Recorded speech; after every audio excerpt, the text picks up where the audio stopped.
ناظرین کرام، اکثر آپ نے دیکھا ہوگا کہ چیونٹیاں اپنے منہ میں کچھ دبائے ہوئے اپنے بلوں کی طرف رواں دواں ہوتی ہیں اور لشکر در لشکر، قطار در قطار اپنے بلوں کی طرف بڑھ رہی ہوتی ہیں۔ آج کی اس ویڈیو میں آپ کو بتائیں گے کہ چیونٹیاں یہ اپنی خوراک، کھانے پینے کی چیزیں لے کر کہاں جاتی ہیں۔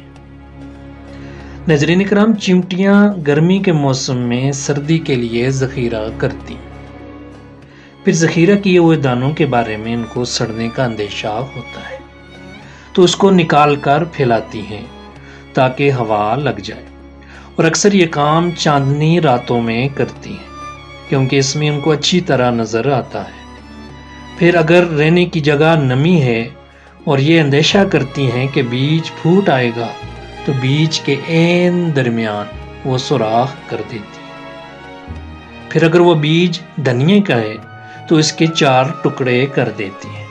کیونکہ تمام بیجوں میں سے دھنیے کا بیج ایسا ہوتا ہے کہ اس کے آدھے حصے بھی پھوٹ آتے ہیں۔ تو وہ اس حیثیت سے ہوشیاری میں تمام حیوانات سے آگے بڑھ جاتی ہے، اور باوجود بہت چھوٹا جسم ہونے کے ان کی سونگنے کی طاقت بہت زیادہ قوی ہوتی ہے، اور ان کی سونگنے کی طاقت ایسی ہے جو کسی اور حیوان کے اندر نہیں۔ بارہا ایسا ہوتا ہے جب انسان کوئی کھانے پینے کی چیز کھا کر اس کو پھینکتا ہے یا اس کا کوئی ٹکڑا نیچے گر جاتا ہے تو اس کے قریب میں کوئی چیونٹی نہیں ہوتی، تو ہم دیکھتے ہیں کہ زیادہ دیر نہیں گزرتی کہ کوئی چیونٹی یا چمٹا آ کر اس کے گرد جمع ہونے شروع ہو جاتے ہیں اور اس خوراک کو لے کر چلے جاتے ہیں اور پھر اس کو اپنے ٹھکانے پر لے جاتے ہیں۔ اور اگر وہ خوراک، کھانے پینے کی چیز ایسی ہے کہ وہ چیونٹی اس کو اٹھا نہیں سکتی یا اٹھانے سے عاجز ہے تو اس ٹائم وہ اس کو پلٹ کر چھوڑ دیتی ہے اور کچھ دیر انتظار کرتی ہے۔ پھر ہم دیکھتے ہیں کچھ ہی دیر میں وہ ایک پورا قافلہ لے کر آتی ہے اور اس کو ان کی مدد سے اٹھا کر اس خوراک کے دانے کو لے جاتی ہے۔ تو غور کیجئے کہ اللہ رب العزت نے کتنی اچھی ان کو طاقت دی ہے، سونگنے کی اتنی اچھی حس عطا فرمائی ہے جو کسی اور کے اندر نہیں۔ پھر خالص ہمت اور جرت پر نظر کیجئے کہ کتنی ایسی چیز کو وہ لے جانے کی کوشش کر رہی ہوتی ہیں کہ جو ان کے اپنے جسم کے وزن سے زیادہ، کئی 100 گنا زیادہ بڑی ہوتی ہے۔ اس چیز سے اگر انسان سیکھے تو وہ زندگی کو جبر مسلسل کی طرح کاٹے اور کامیابی پھر اس کے قدم چومے گی۔ چیونٹی کے اس اقدام کو اگر ہم دیکھیں کہ چیونٹی مسلسل محنت کر رہی ہوتی ہے اور یہ وویلا نہیں کرتی کہ یہ مشکل کام ہے، اس کی محنت کو دیکھیں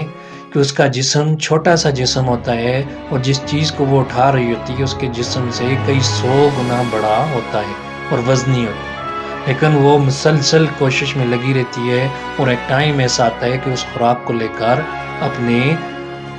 بل کے اندر چلی جاتی ہے۔ تو ناظرین کرام، اس چیونٹی کے اوپر اللہ رب العزت نے قرآن مجید کی ایک سورت، سورہ نمل نازل فرمائی۔ اس کا واقعہ کچھ اس طرح ہے کہ سلمان علیہ السلام ایک مرتبہ اپنے لشکر کے ساتھ طائف یا شام میں اس وادی پر سے گزرے جہاں چیونٹیاں بکثرت تھیں۔ جب چیونٹیوں کی ملکہ نے حضرت سلمان علیہ السلام کے لشکر کو دیکھا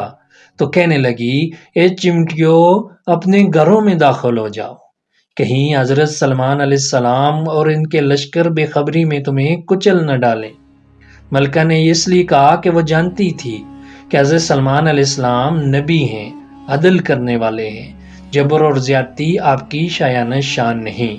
اس لیے آپ علیہ السلام کے لشکر سے چیونٹیاں کچلی جائیں گی تو بے خبری میں کچلی جائیں گی، کیونکہ ہو سکتا ہے کہ وہ گزرتے ہوئے اس طرف توجہ نہ کریں۔ حضرت سلمان علیہ السلام نے چیونٹی کے یہ بات سنی تو آپ نے ان چیونٹیوں کو وادی کے قریب پہنچے تو آپ نے اپنے لشکر کو ٹھہرنے کا حکم دے دیا۔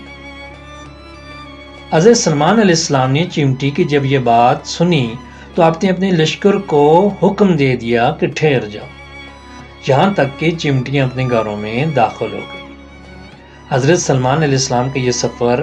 پیدل سفر تھا اور سواریوں پر تھا، اور یہ واقعہ سورہ نمل کے اندر ہے۔ حضرت سلمان علیہ السلام نے چیونٹیوں کی یہ بات سن لی تو اپنے لشکر کو روک لیا اور پھر فرمایا کہ جب چمٹیاں اپنے بلوں میں چلی جائیں پھر لشکر کو روانہ کرنے کا حکم دیا۔